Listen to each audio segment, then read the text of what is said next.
Assalamualaikum dan salam sejahtera. Seorang wanita berusia 30 tahun berdepan detik cemas apabila nyaris dirogol di tandas perempuan sebuah stesen minyak di Rawang baru-baru ini.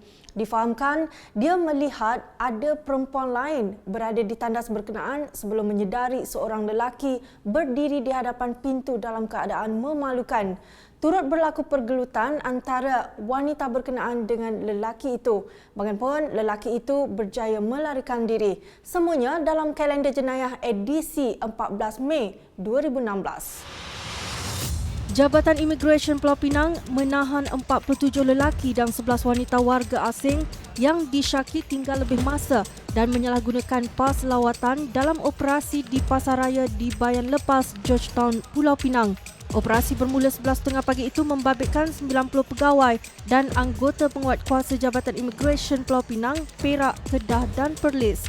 Serbuan tertumpu di kawasan Medan Selera, tingkat bawah dan tingkat 3 pasaraya berkenaan.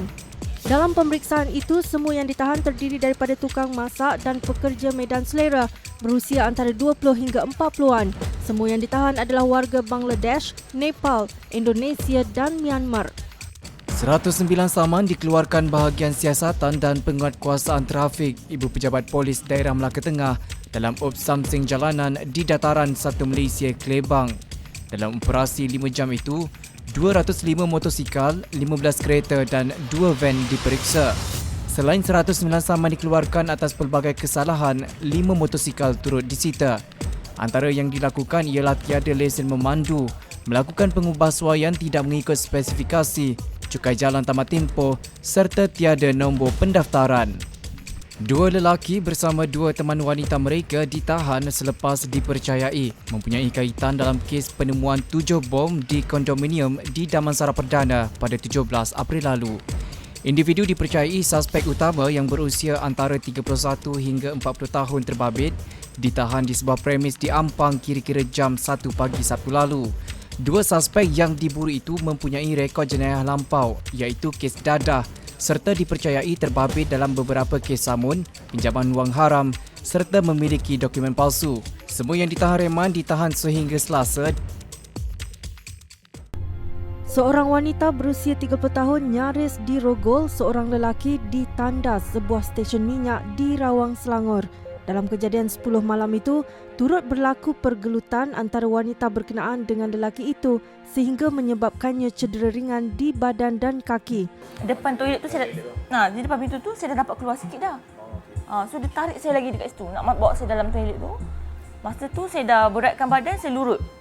Tu yang badan saya ada bengkak kan. Saya lepaskan, lepas tu dia tarik lagi. Dia tarik lagi dan 2-3 kali lebih lah 2 kali tu saya bergelut dengan dia, tapi saya ingat saya 2 kali tu dia cuba tarik saya. Tu yang kali kedua tu saya jatuh kat lantai. Masa saya jatuh dekat lantai tu saya jatuh macam ni, dia tarik tangan kanan saya ni, dia tarik ke belakang. So sebelum dia ni saya pusing badan saya cepat, pusing depan kan, saya memang tak nak bagi belakang. Dalam masa bergelut tu saya menjerit memang tak dengar, suara muzik tu memang terlalu kuat. Lepas tu saya dah dapat kat tepi tu kan, macam tepi pintu tu ada ruang udara yang lubang-lubang. Saya cuba nak capai, nak menjerit dekat situ. Dan saya menjerit dekat situ, lepas tu dia dah macam kelang kabut. Saya ingatkan dia nak pukul saya ke apa masa tu kan. Takut dia bawa senjata ke apa. Masa tu bergelut dia nak keluar. Dah buka pintu tu, saya lari keluar. Lepas tu saya nampak macam dia kejar saya kat belakang. Dekat CCTV nampak kan dia kejar kan. Dia kejar lagi saya kat belakang tu. Masa tu saya jerit lagi kuat-kuat. Jerit kuat-kuat, lepas tu saya tengok pusing belakang dia dah lari. Sementara itu, Ketua Polis Daerah Gombak, Asisten Komisioner Ali Ahmad mengesahkan menerima laporan berkenaan. Kes disiasat mengikut Seksyen 354 Kanun Keseksaan. Seorang timbalan penolong pengarah Jabatan Imigresen Negeri dan isterinya mengaku tidak bersalah terhadap 4 pertuduhan bersama menerima suapan RM5,400 pada 2014. Pengakuan itu dirakamkan 2 tertuduh di hadapan Hakim Norma Ismail selepas pertuduhan dibacakan terhadap mereka oleh jurubahasa. Berdasarkan pertuduhan, kedua-dua tertuduh didakwa menerima suapan sebanyak 4 kali masing-masing pada 13, 14 dan 2 kali pada 17 November 2014. Reputasi syarikat pengeluar makanan sejuk beku My Freedom Life sendirian berhad terjejas ekoran penipuan ala skim cepat kaya. Penipuan dilakukan individu tidak dikenali membabitkan wang lebih RM300,000. Itu dikesan sejak lebih sebulan. Tetapi syarikat hanya mengetahuinya 3 hari lalu.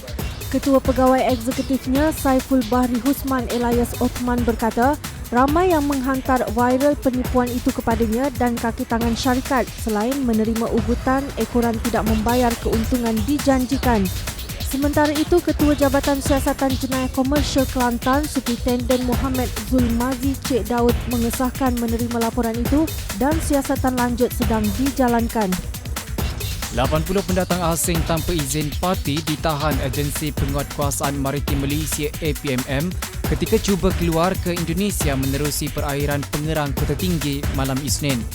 APMM menerima maklumat daripada sistem pengawasan laut di Pengerang yang mengesan bot pancung dengan kelajuan mencurigakan pada 7.10 malam yang kemudiannya ditahan. Hasil pemeriksaan mendapati bot itu dikendalikan seorang tekong dan 3 pembantu serta membawa 76 penumpang termasuk 7 wanita dan seorang kanak-kanak perempuan. Semua yang berusia 4 hingga 64 tahun itu gagal menunjukkan sebarang dokumen yang sah dan dipercayai berasal dari Indonesia. Sekian dulu untuk paparan kalender jenayah minggu ini. Terus layari laman web harian Metro di hmetro.com.my dan juga platform laman sosial harian Metro termasuk HM Mobile dan HM News Channel untuk mendapatkan pelbagai berita pilihan dan menarik sepanjang minggu ini. Dengan itu, jumpa lagi minggu hadapan. Assalamualaikum dan salam sejahtera.